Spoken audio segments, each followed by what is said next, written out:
ओम नमः शिवाय। नमस्कार दोस्तों, स्वागत है आप सभी का आपके अपने चैनल श्री साधना मार्गदर्शन में। भगवान भोलेनाथ की कृपा आपके और आपके समस्त परिवार पर सर्वदा बनी रहे। दोस्तों, आज की इस वीडियो में मैं बात करूंगी दीपक के चमत्कारिक और असरकारिक उपायों के बारे में।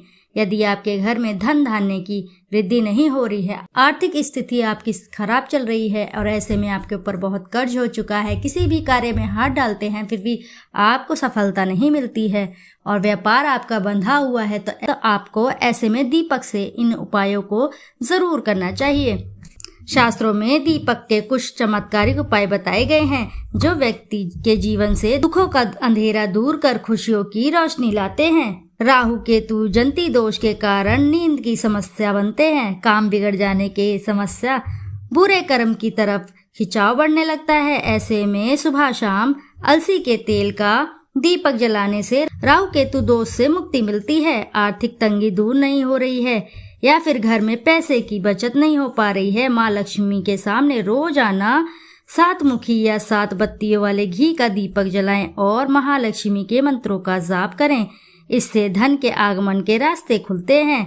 इसी के साथ प्रतिदिन प्राय सूर्य देव को जल का अर्घ दें और देसी घी का दीपक जलाकर आरती करें। ऐसा करने से आपका मान सम्मान बढ़ेगा। सूर्य देव की कृपा से आपके सभी कार्य सिद्ध होंगे, जीवन में कामयाबी व तरक्की के मार्ग खुल जाएंगे। और साथ ही प्रतिदिन प्राय सूर्य देव को अर्घ देने से और देसी घी का दीपक जलाकर आरती करने से, ऐसा करने से आपका मान सम्मान बढ़ेगा। सूर्य देव की कृपा से आप सभी मनोरथ हासिल करेंगे। वहीं दोस्तों, यदि आपके बच्चे का मन पढ़ाई में नहीं लगता है तो बुधवार के दिन गणपति जी के सामने 3 बत्तियों वाला देसी घी का दीपक जलाएं और गणेश अर्थ व शीर्ष का पाठ करें। वहीं दाम्पत्य जीवन में सुख शांति के लिए सुबह शाम श्री राम नाम के निमित्त दीपक जलाना शुभ माना गया है। साथ ही शनि देव को प्रसन्न करने के लिए सरसों का तेल का दीपक जलाया जाता है। लेकिन आप शनि देव को सरसों का तेल का दीपक अर्पित कर रहे हैं तो उसमें एक चीज अवश्य डाल दें। दोस्तों, हिंदू धर्म में शनिवार का दिन सूर्य पुत्र शनि देव का समर्पित होता है। शास्त्रों में शनि देव को कर्म फलदाता और न्याय का देवता माना गया है। इसके अलावा उन्हें पापी का ग्रह भी माना गया है। शनि देव अच्छे कर्म करने वालों को शुभ और बुरे कर्म करने वालों को बुरे फल देते हैं। वहीं अगर कुंडली में शनि की स्थिति खराब हो तो आपको शनि का क्रूर दृष्टि झेलनी पड़ती है, जिसके कारण आपको बुरे समय का सामना करना पड़ता है। यदि आप पर भी शनि की टेढ़ी नजर है तो आप अशुभ प्रभावों से बचना चाहते हैं तो शास्त्रों में इसके कुछ उपाय बताए गए हैं। उपाय इस प्रकार हैं। शनिवार के दिन दीपक जलाते समय करें ये उपाय। शास्त्रों के अनुसार शनिवार के दिन शनिदेव को प्रसन्न करने के लिए कुछ उपायों का जिक्र किया गया है। शनिवार के दिन ज्योतिष शास्त्र में पूजा के समय दीपक जलाने का विशेष महत्व बताया गया है।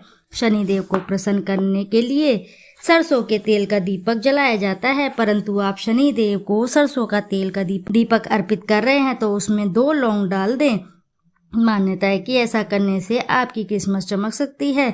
दोस्तों, मान्यता है कि सरसों के तेल में लौंग डालकर दीपक जलाने से यह धन को आकर्षित करता है, साथ ही व्यक्ति को आर्थिक स्थिति भी मजबूत करता है। ऐसा माना जाता है कि यदि इस उपाय को प्रत्येक शनिवार को किया जाए तो व्यक्ति को कभी भी पैसों की कमी नहीं होती है।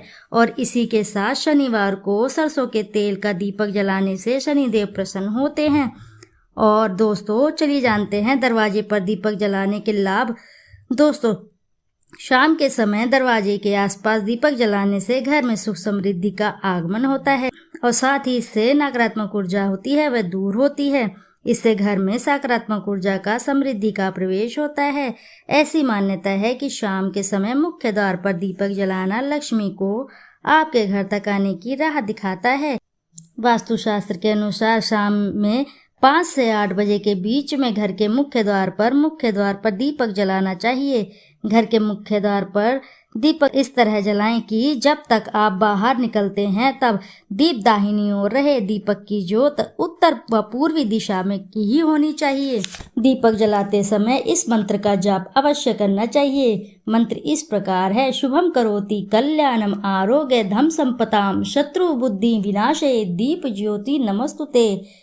दोस्तों, दीपक जलाते समय इस मंत्र का आप अवश्य ही उच्चारण करें। शास्त्रों में मान्यता है कि मंत्र के जाप के साथ दीपक जलाने से घर परिवार में सुख समृद्धि बनी रहती है, वास्तु दोष दूर होते हैं। इसके अलावा दीप जलाते समय उसके नीचे अक्षत यानी खड़े चावल जरूर रखना चाहिए। धार्मिक मान्यताओं के अनुसार दीपावली के दीप के नीचे चावल रखकर उसे प्रज्वलित करने से जीवन की बाधाएं समाप्त होती हैं। इसके अलावा शत्रु का भय भी दूर हो जाता है। दोस्तों, हिंदू धर्म में हर देवी देवताओं को प्रसन्न करने के लिए अलग अलग तरीके बताए गए हैं। चलिए जानते हैं उन तरीकों के बारे में। दोस्तों, सनातन धर्म में हर दिन सुबह शाम पूजा पाठ किया जाता है। पूजा के समय सुबह शाम दोनों समय दीपक जलाने की परंपरा है। बिना दीप धूप के कोई भी पूजा सफल नहीं मानी जाती है। घर के मंदिर में भी पूजा करते समय दीपक जरूर जलाना चाहिए। कुछ लोग शाम के समय तुलसी के पास भी दीपक जलाते हैं।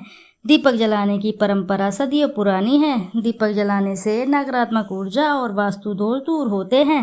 रोजाना पूजा में दीपक जलाने के कुछ खास नियम बताए गए हैं और इसका पालन न करने से दीपक जलाने का कोई लाभ नहीं मिलता है। चलिए अब जानते हैं दीपक जलाने से जुड़े उन नियमों के बारे में। दोस्तों, ज्योतिष शास्त्र के अनुसार घी या तेल के दीपक जलाने के अलग अलग लाभ हैं। अलग अलग देवी देवताओं को पूजा में अलग अलग तेल के दीपक जलाए जाते हैं। यदि आप पूजा में घी का दीपक जला रहे हैं तो इसे हमेशा अपनी बाईं ओर रखना चाहिए। पूजा पाठ में यदि तेल का दीपक जला रहे हैं तो उसे अपने दाएं हाथ की तरफ रखना चाहिए। दीपक को भगवान से बहुत दूर नहीं रखना चाहिए। दीपक में हमेशा इतना तेल या घी रखें कि वह बीच में ना बुझ जाए। दीपक का पूजा के बीच में बुझ जाना बहुत ही अशुभ माना जाता है। दोस्तों, यदि आप भगवान से मनोकामना की पूर्ति के लिए पूजा कर रहे हैं तो तेल का दीपक जलाना चाहिए। घी का दीपक देवी देवताओं को समर्पित करने के लिए जलाया जाता है। दोस्तों, यदि आप आर्थिक स्थिति मजबूत करना चाहते हैं तो माँ दुर्गा के सामने घी का दीपक जरूर जलाएं।